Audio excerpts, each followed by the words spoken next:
Hi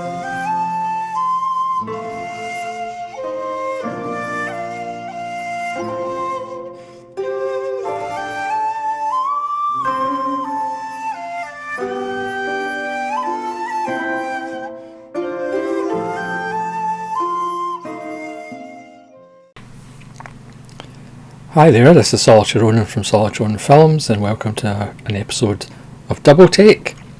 Today's Double Take are two films from 1949, both written and directed by Ingmar Bergman, or Ingmar Bergman. So we're going to talk about Torst, or Thirst, and Prison, which isn't set in a prison. So this is two films on Region B Blu-ray from the BFI Bergman Volume 1 box set.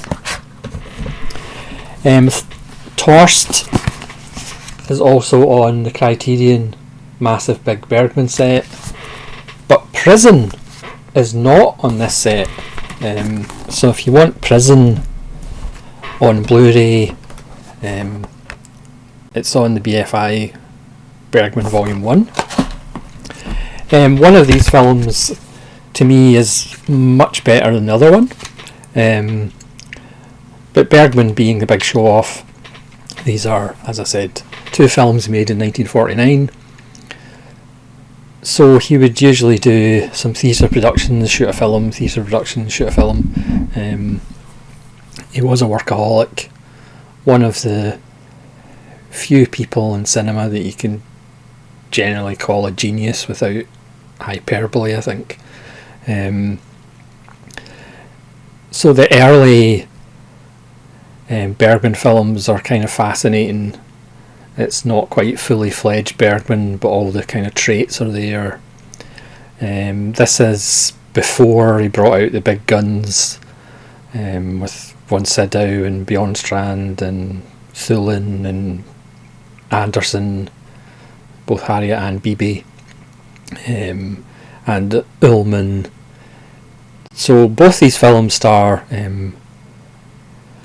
Birger Malmsten, Eva Henning, and Doris Svendland is in Prison, and Stig Olin, who's in quite a few early Bergman, is in Prison as well, which I only found out today that he's actually the father of Lena Olin. Yeah, I never connected those two. So this is not quite the legendary lineup that would work with Bergman for so many years. But as I said, one of these films is absolutely wonderful. I know it's a meme to say that Bergman is dark and bleak and depressing, but one of these films is just, it's so bleak and so dark. It's absolutely wonderful. But we'll start with Torst, or Thirst. Apologies for any Scandinavians watching. So this is a little bit of a fragmented film. It follows three people that aren't connected, and that maybe kind of lends itself to the kind of fractured nature of the film.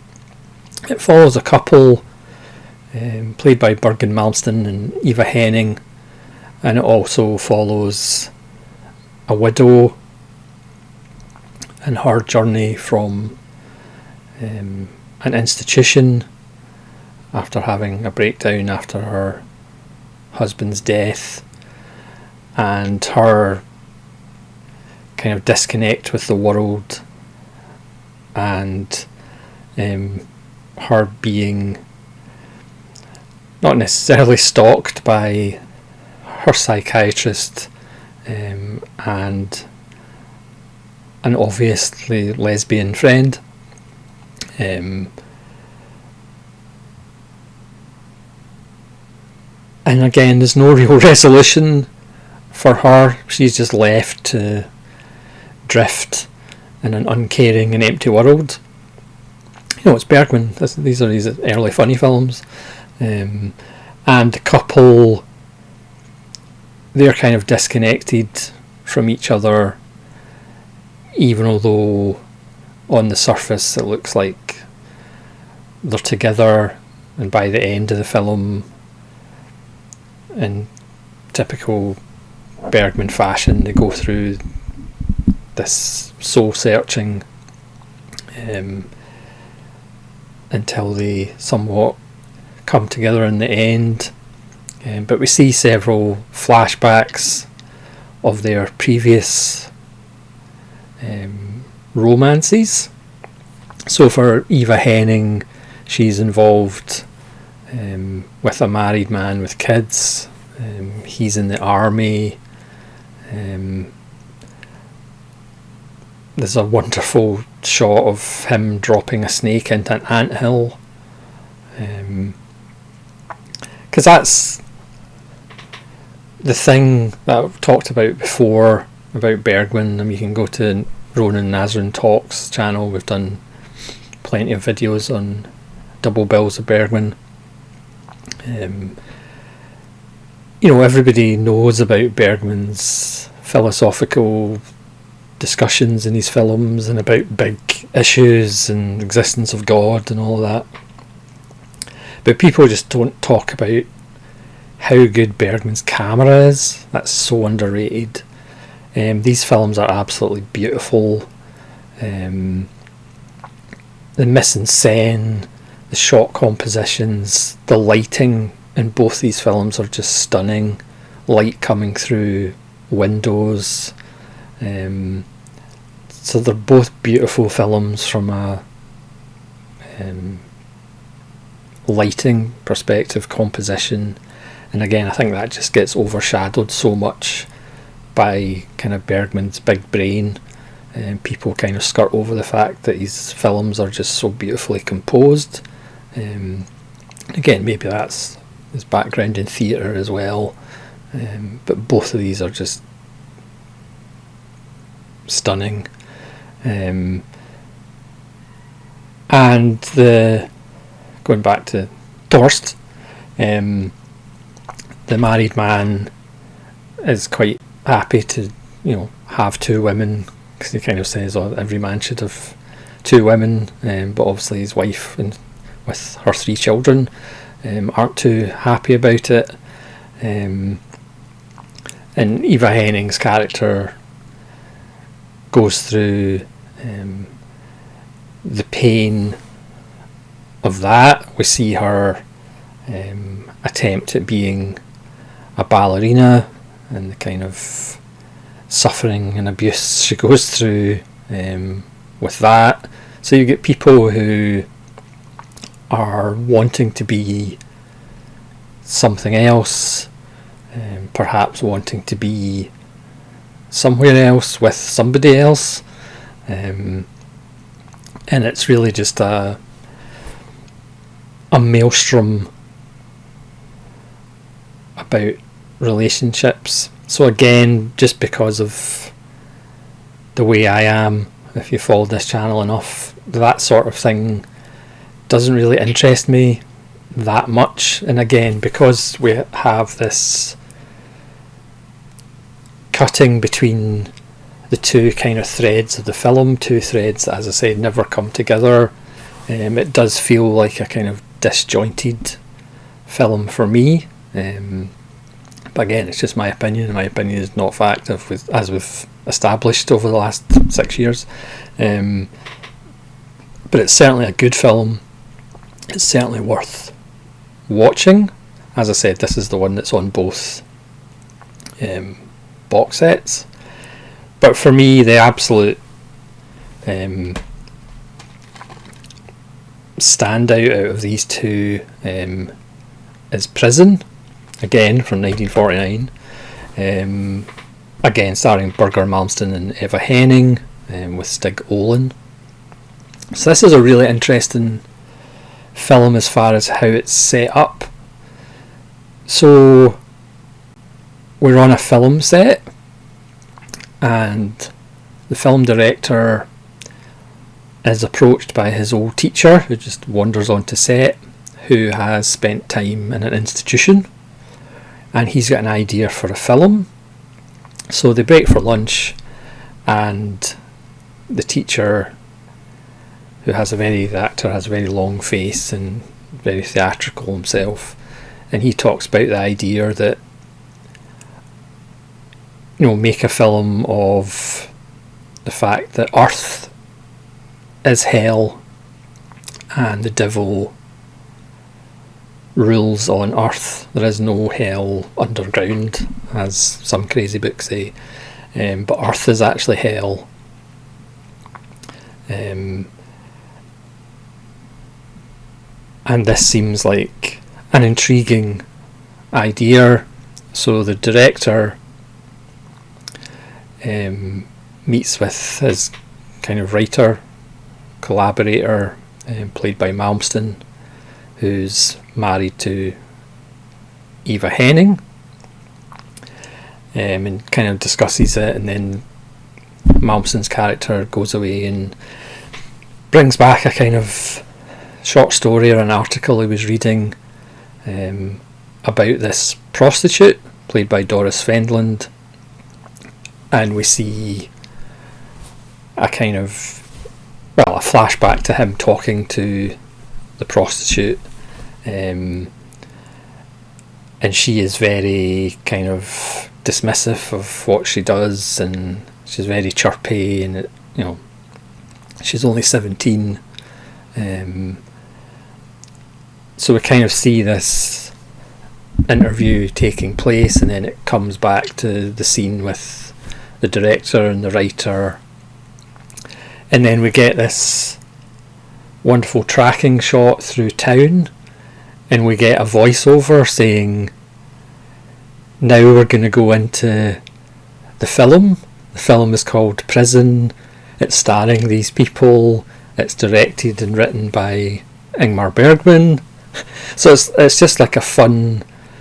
So the film is kind of about the filmmaking process as well, about the creative process, as well as this story, with the idea of Earth as hell, and obviously these characters being in some form of prison. Of course, you can see by this image, there is a couple of images of people behind bars, or figurative bars obviously, in psychological prison. So we go into the story proper, and again it focuses on the writer and him becoming fascinated with this prostitute, who has a boyfriend played by Stig Olin, who lives with I believe his sister, who again it's not obvious but is probably meant to be a lesbian, because again she's dowdy and she has no feelings, so obviously she must be a lesbian, because again in Bergman's world, if you're not having sex with Bergman, then obviously you must be frigid or a lesbian or something, because every time you watch a Bergman film, especially all the early ones, it's like, yeah, Bergman probably had sex with every woman in the film. And then there's also a fairly nasty character who's essentially her pimp, and he kind of controls Stig Olin as well. And then one day the girl turns up pregnant and collapses in Stig Olin and his sister's house. But then obviously if she's 17 and she's got a kid, that might affect, or the police might take an interest, and Stig Olin might get into trouble. So his sister decides to get rid of the baby, and by getting rid of the baby, I don't mean take it to the nearest orphanage or put it up for adoption.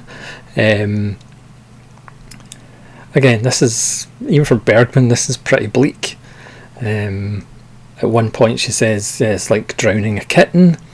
And obviously this affects the young girl.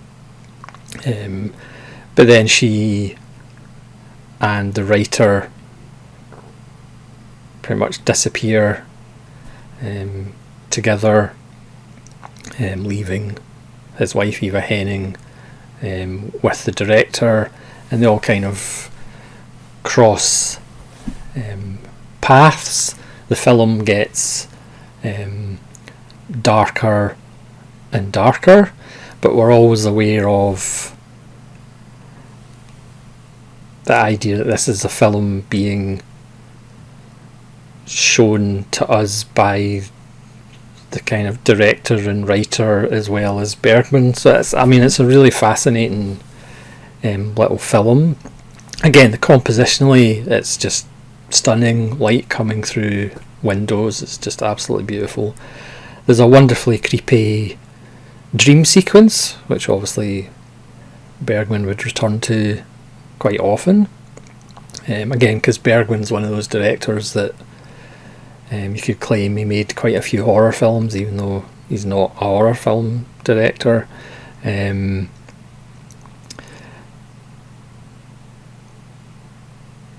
Again, there's wonderful little moments, like there's exterior shots of walking along a river, crossing it in planks, coming across a dead bird and gently nudging the dead bird into the river with the character's foot. Again, we're talking like knockabout comedy here. The film just gets bleaker and bleaker. There's no real happy ending as Bergman after all. But it's just absolutely wonderful. If you like your Bergman Bleak, it's absolutely fantastic. Again, it's about the abuse of young women who are put into this life and used and abused and cast aside. It's fairly cynical. I'm guessing Bergman was probably in a bad mood when he wrote this. But just an absolutely beautiful film, even though it's horrible as well.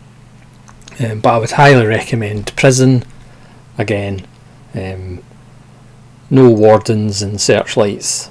It's prison as in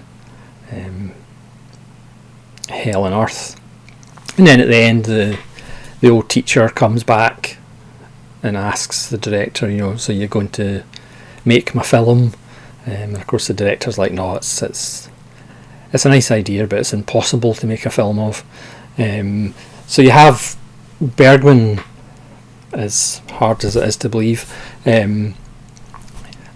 as one of his most playful films as well, even though it's as dark as 3 o'clock in the morning. But it's just fantastic. But as I say, it's not in the big Criterion Bergman box set. There's a lot of films in there, but Prison isn't one of them. But I would highly recommend these BFI box sets as well, because there are some slight differences between the Bergman Criterion set, and that's one of them. But I would highly recommend both of them, but especially Prison. But then if you're more into the kind of relationship films, then you might prefer Torst. But certainly I preferred Prison.